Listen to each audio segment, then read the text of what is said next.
राखी का कोई नहीं होता, उसका भगवान होता है। ऊपर वाला है ना, वो तुम्हारी मदद जरूर करेगा। लेकिन भगवान असल में थोड़ी ना होते काका, भला वो मेरी मदद कैसे करेंगे? अरे बिटिया, ऐसे नहीं कहते। भगवान तो सब जगह होते हैं, और देखना वो तुम्हारी मदद भी जरूर करेंगे। पुजारी जी के जाने के बाद करिश्मा उदास होकर मंदिर की सीढ़ियों पर बैठ गई। उसे कुछ भी समझ में नहीं आ रहा था। तभी कुछ देर बाद मंदिर में एक साधु आते हैं। आप क्यों बैठी हो? क्योंकि मैं बहुत उदास हूँ। इस दुनिया में मेरा कोई नहीं, मैं बिल्कुल अकेली हूँ। अरे, तुम्हें उदास होने की कोई जरूरत नहीं है।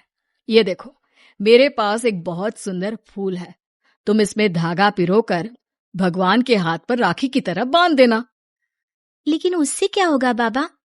उससे कुछ होगा नहीं बेटा, बस तुम्हारा अकेलापन दूर हो जाएगा और तुम्हारे जीवन में खुशियां लौट आएंगी। क्या सच में ऐसा हो सकता है?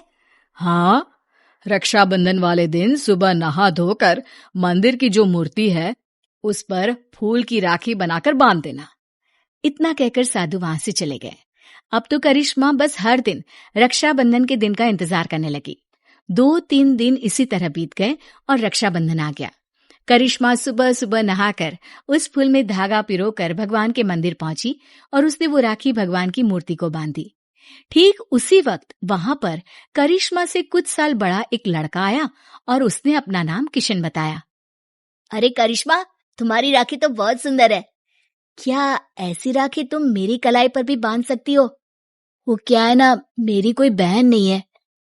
लेकिन ये राखी में जो फूल लगा हुआ है वो मुझे किसी साधु बाबा ने दिया था और मेरे पास दूसरा कोई फूल नहीं है। लेकिन मुझे तो तुम्हारे हाथ की बनी हुई राखी ही चाहिए, कहीं से भी लेकर आओ। अब मैं क्या करूं? भगवान ने बड़ी मुश्किल से मेरे जीवन में किसी को भेजा है। अगर मैंने किशन को राखी नहीं बांधी तो वो नाराज होकर चला जाएगा। सोचते सोचते करिश्मा मंदिर के बगीचे में पहुंची और वहां से उसने फूलों की मदद से एक सुंदर सी राखी बनाई और मंदिर में पहुंची। ये देखो किशन, मैंने तुम्हारे लिए बहुत सुंदर राखी बनाई है। नहीं, मुझे वही राखी चाहिए जो तुमने भगवान को बांधी है। लेकिन ये कैसे हो सकता है? वो राखी तो मैं भगवान की मूर्ति को बांध चुकी हूँ। तो कोई बात नहीं, वहां से वो राखी उतार कर तुम मुझे बांध लो और ये जो नई राखी तुमने बनाई है वो ले जाकर भगवान को बांध दो। किशन के बार बार जिद करने पर करिश्मा ने ऐसा ही किया। जैसे ही करिश्मा ने किशन की कलाई पर राखी बांधी, देखो अब तुम्हें मुझसे कोई गिफ्ट लेना होगा।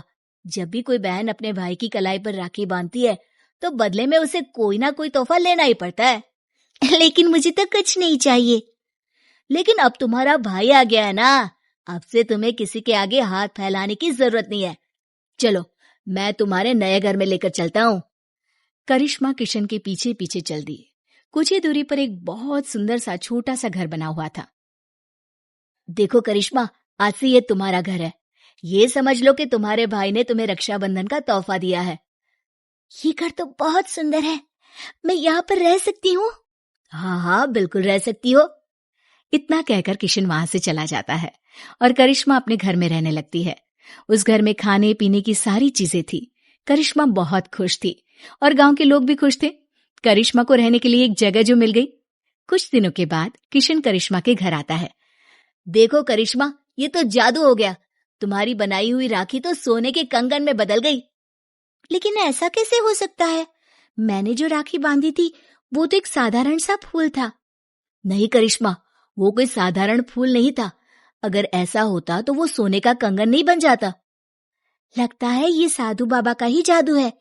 उन्होंने ही मुझे वो जादुई राखी दी थी। लेकिन मैं सोने के कंगन का क्या करूंगा?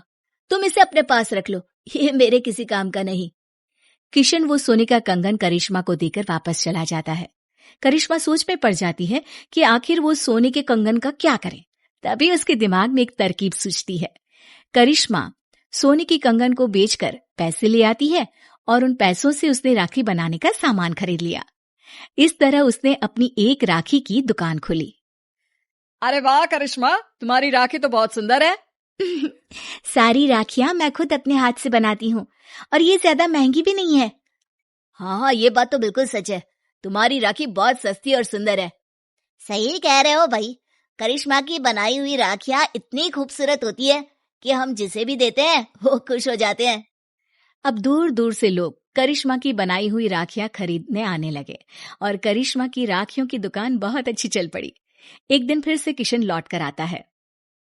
करिश्मा, मैं तुम्हें एक बात बताना चाहता था। हाँ बताओ ना भैया, क्या बात है?